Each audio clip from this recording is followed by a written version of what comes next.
வாழ்க வையகம், வாழ்க வையகம், வாழ்க வளமுடன். குரு வணக்கம், குருவே துணை. என் பேர் செல்வலக்ஷ்மி. நான் ரெடில்ஸ் மலவளக்கலை மன்றத்திலேருந்து வந்திருக்கேன். நான் லாஸ்ட்டு ஃபியூ இயர்ஸாக மலேசியாவில் ஒர்க் பண்ணிகிட்ருக்கேன்.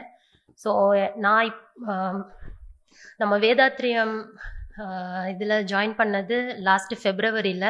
லீவுக்கு வந்திருந்தேன், ரொம்ப ப்ரெஷரில் வந்திருந்தேன். அப்புறம் 2 மாதம் எல்லா கோர்ஸும் கம்ப்ளீட் பண்ணியிருந்தேன், அகத்தாய்வு வரைக்கும். ஆனால் என்னால் பிரம்மஞானம் என்னோட டீம் கூட ஜாயின் பண்ண முடியலன்னு சொல்லிட்டு மறுபடியும் மலேசியா போயிட்டு இப்போ ஒரு 2 வீக்ஸ் லீவுக்கு வந்திருக்கேன். ஸோ இப்போ செக் பண்ணும்போது என்னோட மன்றத்தில் ரொம்ப உதவி செஞ்சு வித்தின் 24 hours எனக்கு எல்லா ப்ராசஸையும் கம்ப்ளீட் பண்ணி எனக்கு பிரம்மஞானம் இங்கே வர்றதுக்கு ஒரு பெரிய வாய்ப்பு கொடுத்துருக்காங்க. இங்கே சொல்லணும் அப்படின்னா எல்லாமே ஒரு புது அனுபவம் தான். ஆசிரியர்களுடைய எக்ஸ்பீரியன்ஸ், அதுக்கப்புறம் அவங்க நம்மளுக்கு சொல்கிறது எல்லாமே ஒரு மிகப்பெரிய வரப்பிரசாதம் தான் நான் சொல்லுவேன்.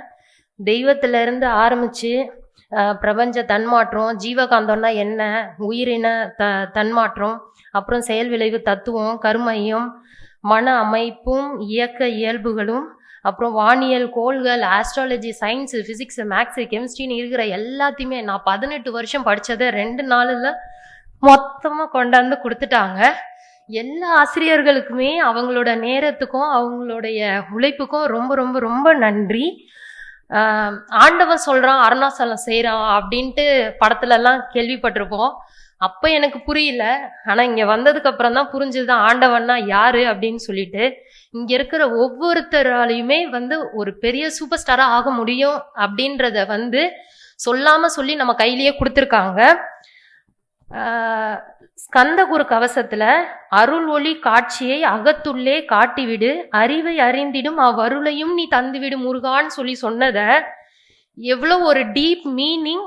நான் அந்த அறிவு தான் நம்ம அப்படின்றதையும், அதை அறியறதுக்கும் அந்த அறிவை நம்ம கடவுள்கிட்ட கேட்டு அதை புரிஞ்சிக்கிறதுக்கான ஒரு வாய்ப்பு தந்தது உண்மையாமே அந்த இறை அருளுக்கு கருணைக்கும் தலை வணங்குறேன். அப்புறம் இப்போ நான் புரிஞ்சுக்கிட்டது அறிதல், புரிதல், தெளிதல். ஆனால் இது எல்லாமே தாண்டி ஒன்று இருக்குது, அதுதான் உணர்தல். நம்ம உள்ள இருந்து அந்த இறை அருளை உணர வேண்டியது தான் அடுத்த கட்டம்.